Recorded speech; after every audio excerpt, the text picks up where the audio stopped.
Liebe Freunde der gepflegten Horrorunterhaltung, wir sind zurück. Und wir müssen das Talisman nur noch ein kleines Stück zur Seite drehen. Und dann geht's los. 6, 4, 1.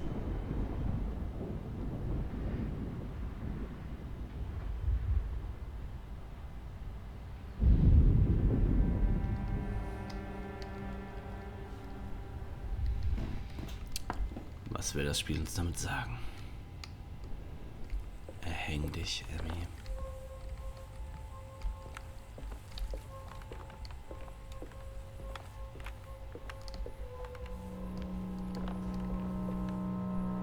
Ist das der einzige Ausweg? Emily am Strick.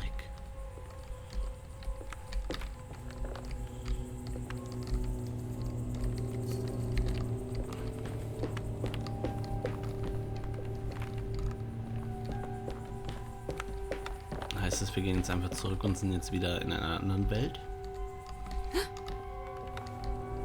Ah ja, hier, einfach. Alles klar. Gar nicht mehr so tief wie gerade. This feels familiar somehow. Hello? Is anyone there? Jeremy, where are you? I'm stuck in the mud and the bayou's taking me. Jeremy? Can you hear The me? motor is dead. I can't do anything more. Hang on, Jeremy. I'll get the boat running. I'll get you out of here.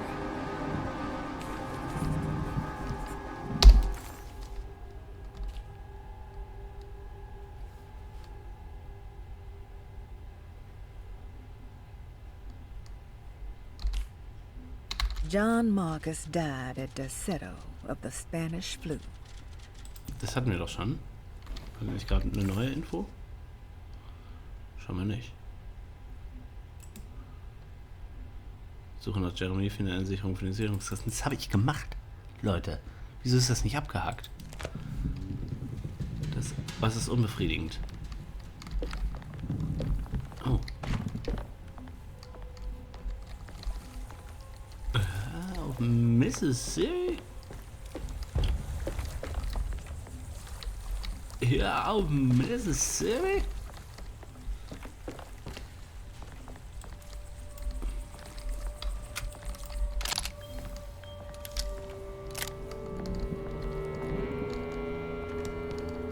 Let's go. Ich bringe die Motor wieder zum Laufen, gar kein Problem. Jeremy, ich rette uns alle. Falls überhaupt Jeremy derjenige mit dem Problem ist und nicht schon langsam klar ist, dass wir eigentlich diejenigen sind, die hier die ganze Zeit in unseren eigenen Hirngespinsten unterwegs sind. Und Jeremy irgendeine Art der Kanalisation ist, um irgendeinen Sinn noch in ihrem Leben zu sehen. Emily. Runde Poker. Oh Gott. Ich dachte, das wäre tot.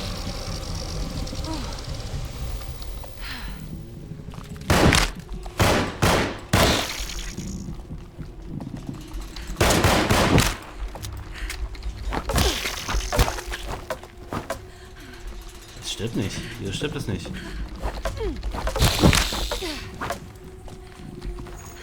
Immer noch nicht. Kleines Drecksvieh. Ich dachte, das ist nur Jumpscare. Ich habe mich auch ziemlich erschrocken. Hat man mir wahrscheinlich nicht angesehen, aber innerlich habe ich ganz schön gezuckt.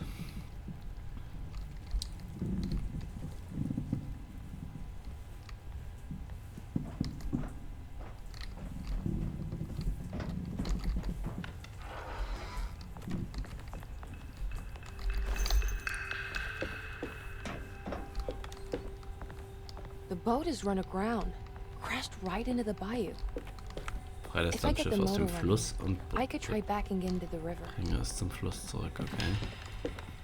Aus dem Sumpf und bringen wir es zum Fluss zurück.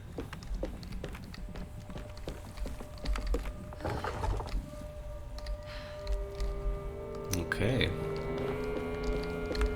Das ist ja eigentlich kein Problem, ne?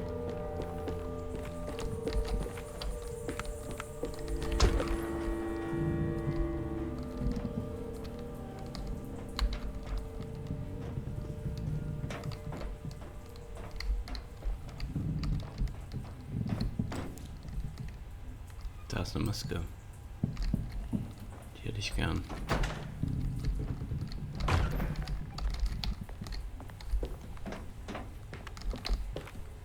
How do I get there?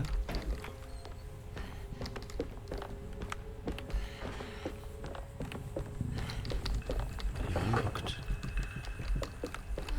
Irgendwie muss es doch so reingehen.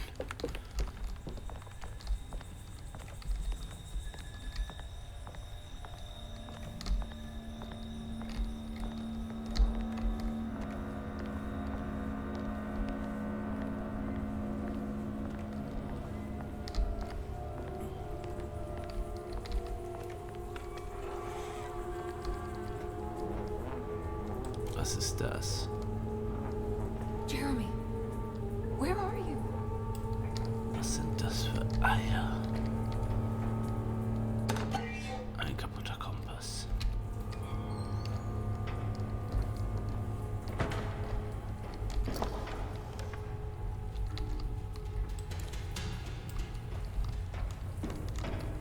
Jeremy, wo bist du nur?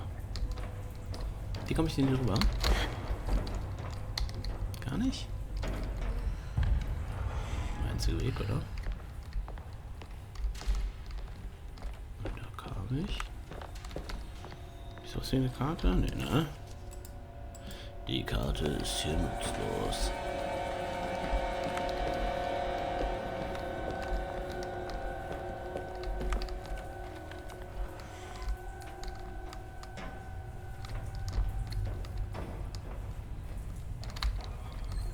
Einfach hier drüber klettern können irgendwie, oder?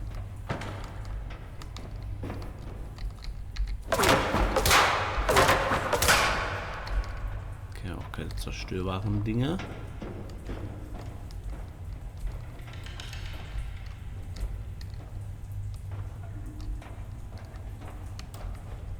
Was? E? Wo? E? Da E.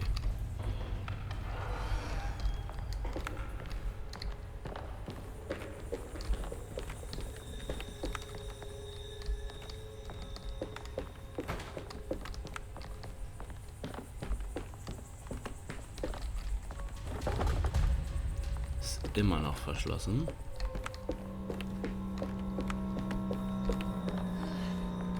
Ah, guck mal, ich kann nach oben.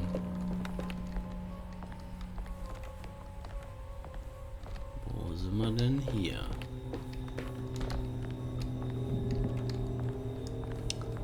Der ist ja auch schon ein bisschen länger am Sumpf, ne? Kann das sein?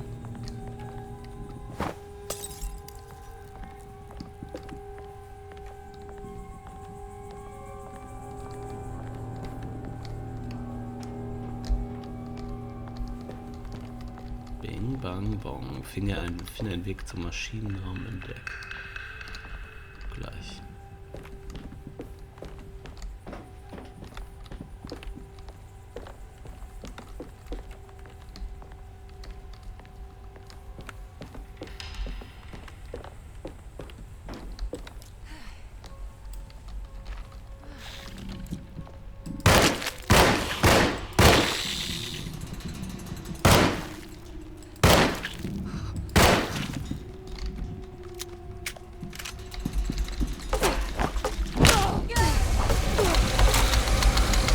Leute. Die großen halten weniger aus als der, Alter. My weapon broke. Ah, genau, rechtzeitig.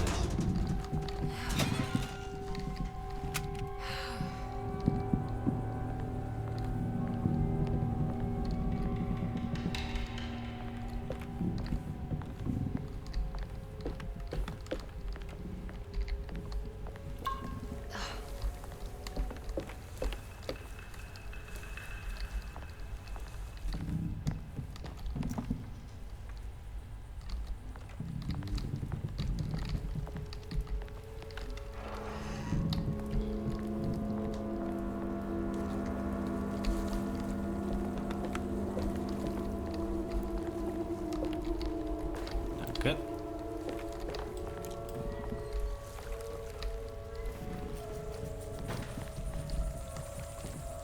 I can break this. I just need something.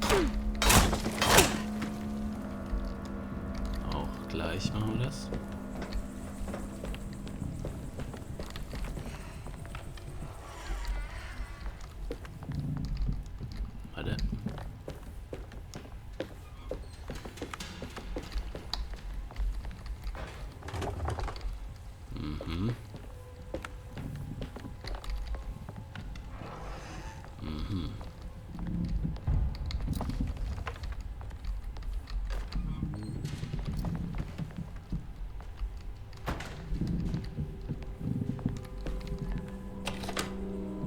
Tipptopp.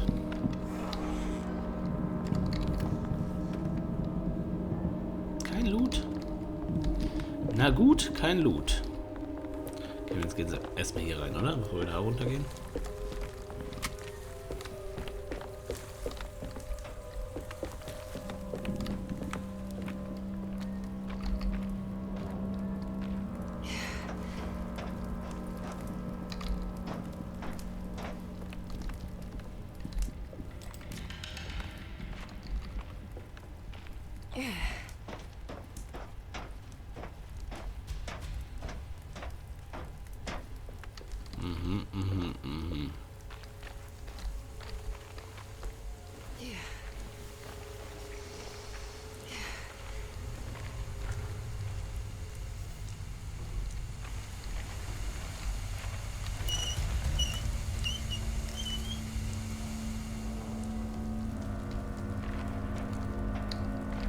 Ich bin übrigens im Maschinenraum. Nur Treibstoff.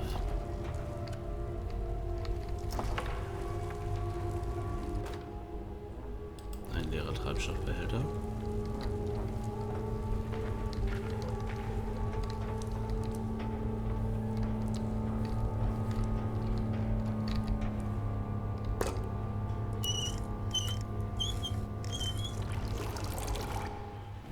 Voller Treibstoffbehälter.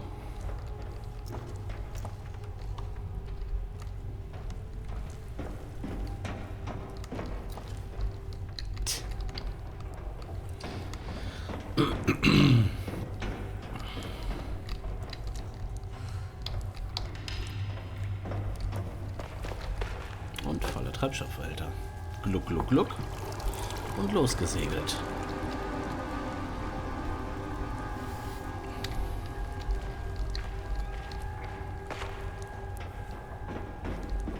Tja dann.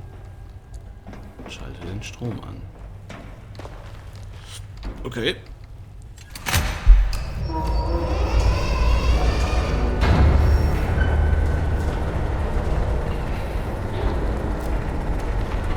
Problem.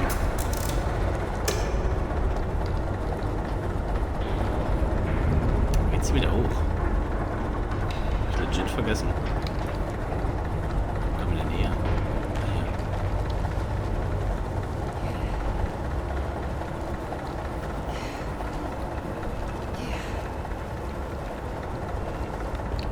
Ding fährt einfach wieder durch den Sumpf jetzt durch. Mit sich drehenden Schaufelrädern oder was? Musik läuft. Schon mal wichtig.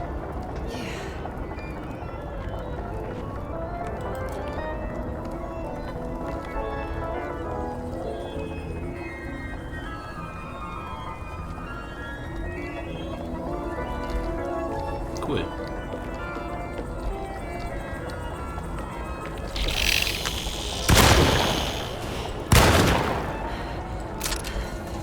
Nicht wahr,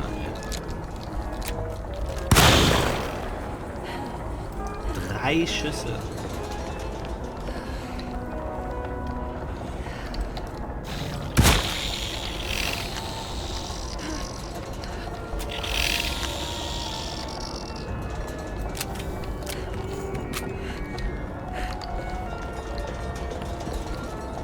Na komm.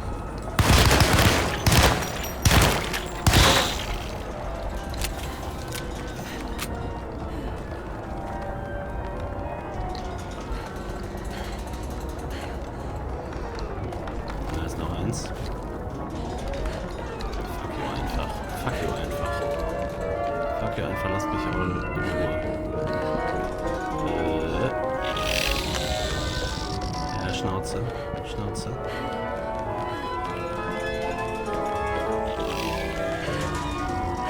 Ja, wenn ihr meint. Hier ging es dann noch irgendwo runter. Oh, ernsthaft. Hier? Hier? Ging's hier runter? Nein.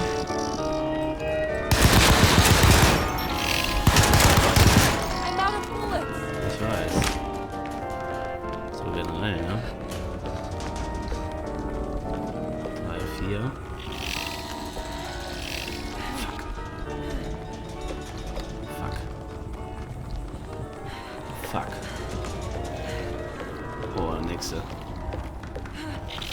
intensivere Verfolgungsjagden als ursprünglich angenommen. Hallo, fick dich. Hi, Schnauze. Hallo, guten Tag. Kann ich hier auf das Schiff? Tschüss.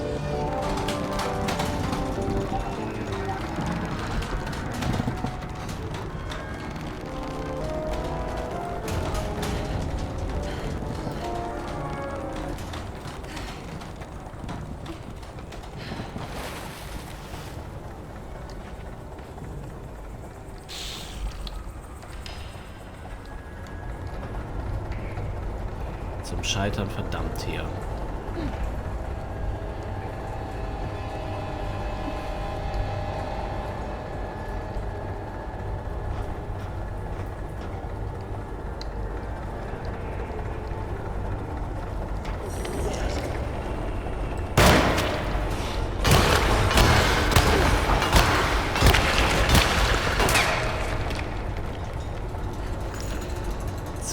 Maschinenwerfer ist das alles.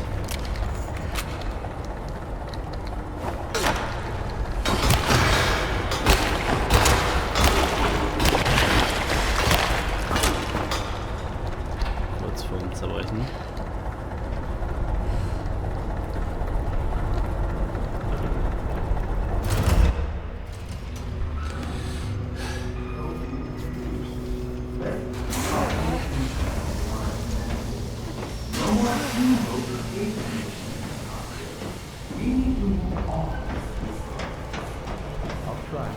Jeremy? Are you ready to tell me?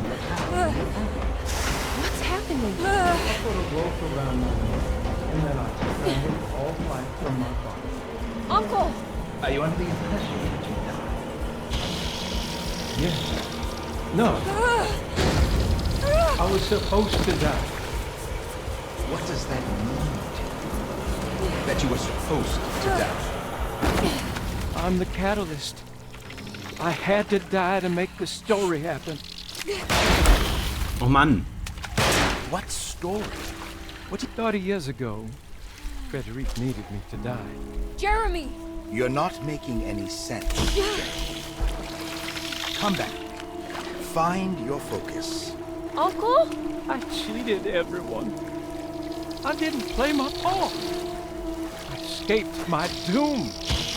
Destiny. Again, find your focus. Jeremy! Everything is wrong. Nothing is in place. Hey, listen to me! We're gonna drown! Calm down, Miss Hartwood. You're not in any danger. But... Jeremy... He was here, wasn't he? Miss Hartwood, I am beginning to suspect your family curse is catching up with you. Have you ever talked to a doctor about your condition? No. No, I was just confused. I thought I saw him for a moment. I'm fine. I'll let you be. Miss, I want you to know I'm here to help, if you need me. Ist klar. Durchbricht die Barriere der Selbsttäuschung, wenn die Behandlung wie Gift ist. Oh Mann, okay.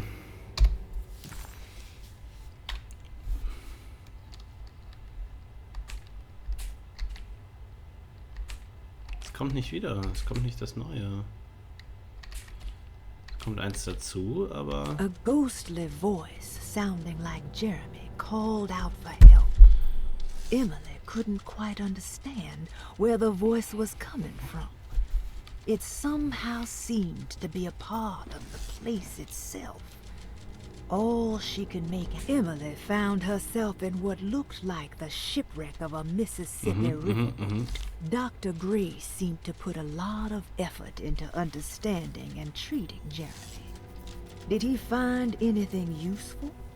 Or was it all for show? An excuse to torture him? No matter what, Emily thought, the steamboat was a hideaway that Jeremy... Völlig durcheinander hier. Also der Patch, das Update hat irgendwie gefühlt erstmal nicht gut getan. Besucht Dr. Gray in seiner Wohnung. Alles klar. Oh, noch ein Zettel. Kommt aber auch nicht. Emily felt she was losing the plot. Ja, ich auch. What was she doing? Was she even helping Jeremy at this point? She tried to interpret the contract again and managed to make some tenuous connections between her actions and the list. The steamboat could have something to do with the self-deceit, and the unwelcomed reminder of John's true fate was certainly dramatic. Maybe she was making progress. If temper-manic behavior was the final missing piece, then surely the answer must lie with Dr. Gray. It was time to push back on this bully. It was time to pay Dr. Gray a visit in his apartment. Alles klar. Der Sack kriegt richtig Mega. Direkt noch ein? Mann. Oh. Was ist hier los? Ich hab schon... Sieht ein bisschen blurry alles aus, ne? Ja, okay. Ist mir auch egal gerade. Dr. Grays Wohnung, die ist relativ weit oben, glaube ich. Was für ein Achievement? Ich sehe keins. Ein voller Arbeitstag spielt länger als 8 Stunden. Da seht das. Das tue ich alles für euch. Dr. Grays Wohnung. Also hier dadurch, dann nach oben und dann sind wir in Dr. Grays Wohnung. Den Mann Teil. Auf die Tür!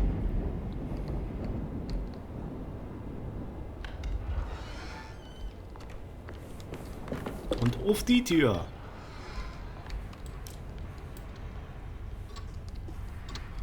Alles gut da drin? Abgeschlossen? Moment. Na gut.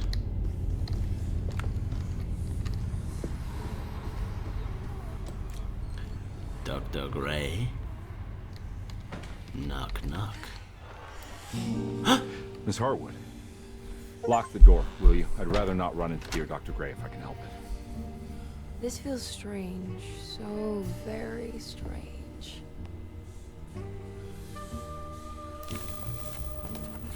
Emily felt detached, as if watching herself from across the room, awkwardly attempting to help Detective Conby solve the case of her missing uncle. What was happening to her? And why did this place feel so familiar? Und wieder frage ich mich, was man für ein Spiel spielt, wenn man den Typen nimmt, ne?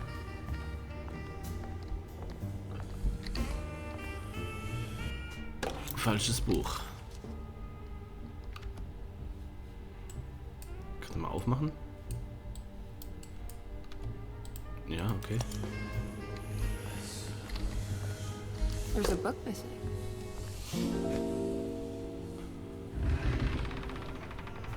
A secret door. Tada!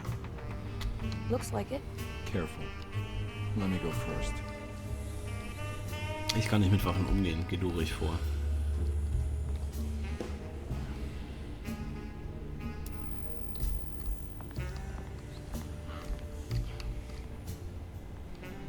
Now we're talking. Great job, Emily. Welch kuriose Perspektive. Good to finally meet you, Mr. Hartwood. I'm here on the behalf of your brother Philip. You were expecting me, weren't you? Yes, you're from the Seattle, no? That's right. I just wanted to ask you a few questions to see if there is anything I can do to help you and your family. Okay. I understand you're full of imagination. You make up a lot of things. I suppose. And you obsess over them, blurring reality and fiction.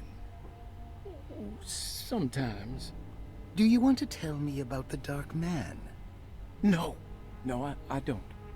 That's all right. Perhaps there is something else you can tell me. Something you know to be made up, but you hold dear. Juan? John? Who's John? No. Juan Luis Jorge. Oh, wait there a moment. Here, take a look. Is he... Oh, he is the author. It's a magnificent book. Life-changing even. The real one is long dead, but I like to think of him as my friend. My most beloved friend. I see. Do you often do this? Fantasize about people you read about? No. Well, there is Jacob. Who is Jacob? Turn to the last page. Oh, it's a newspaper article. The prisoner of ice, Jacob van Ostad. Is he also your beloved friend? Oh no, Doctor. Not at all. He is the fire that fights fire. Yes, I think it's clear your overstimulated imagination, this mania, needs to be tempered for you to live a normal life. I know your family calls it the Heartwood Curse, but I want you to know that there is nothing supernatural about your condition. It's all inside your head. And with that, I'm very qualified to deal with. In time, you will be cured. In time. Yes, in time we will exorcise all your demons, all the dark men. Yeah! Please, Mr. Heartwood, calm yourself. What happened? Oh, don't you worry your little head about it, Miss Heartwood. Your uncle and I just had our first breakthrough. Okay. Dr. Gray, ob das so die allerbeste Vorhergehensweise ist, sei mal dahingestellt. Doch, This ich has schnack something to natürlich do mit with the dem. numbers for the talisman. Found anything? Oh, Dr. Gray's in so deep, I knew it. He's as mad as his patients. I mean, look at this. She who can till the soil of this sick world and begin again. The black goat of the woods with 1,000 young. Absolute insanity. Grace ist gemeint.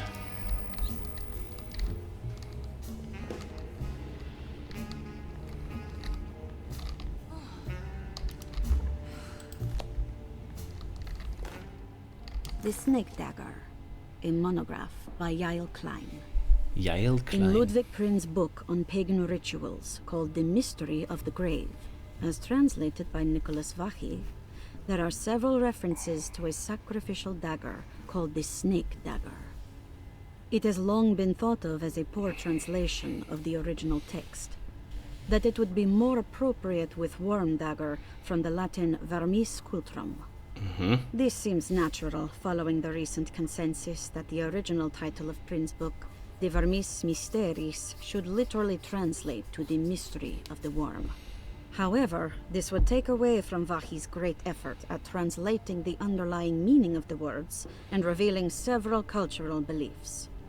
While Prin certainly was using the term worm as a symbol or synecdoche for death and the dead, which is made clear by the contents of the book, in the case of the dagger, we shouldn't be too hasty to dismiss his translation. Reading through Vachy's correspondence with his patron, it appears that he had more than just the Latin text at his disposal. Vachy had dug up Prin's living relatives and uncovered several cross-referenced historical texts and an actual snake dagger.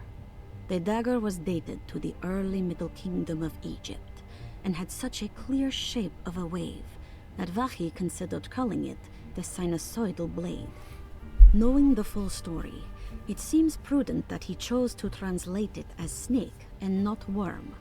There are several reasons why this choice of word helps us understand the pagans that Prin's book attempts to describe. The symbolic value of the shape becomes more apparent when reading about the use for the dagger. In the passage of possession and exorcism, we find the snake dagger poisons the poisoner within the victim and is therefore pacified. Where the literal text would tell us that the worm dagger trumps the demon possessing the victim, it tells us nothing of their reasoning, only that somehow this dagger wins against the demon, like it had the better hand in poker. Vahi's translation allows us to follow the underlying logic to the ritual magic that is being performed. Poison the poisoner. Sounds like fighting fire with fire. That to hurt the demon possessing its victim, the priests would have to fight back with a power that is known to the evil they are fighting.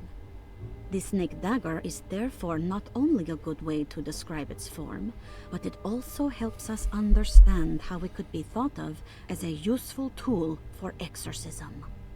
Finally, it also helps us understand their relationship to lunacy, that it was thought of as something poisoning the mind rather than controlling it.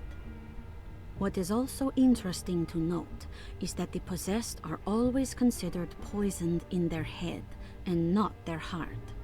The snake dagger always went to the eye of the possessed, leaving them partially blind, if they had the good luck to survive. Immer durch das Auge des Besessenen eingeführt, was zur teilweise Blindheit führte, sollte es Glück haben zu überleben. Okay, der Schlangendolch. Weiß ich nicht, ob wir den schon besitzen oder ob wir ihn gleich finden werden. Auf jeden Fall ist die Folge jetzt vorbei und ich wünsche euch einen entspannten Abend. Haut rein. Peace.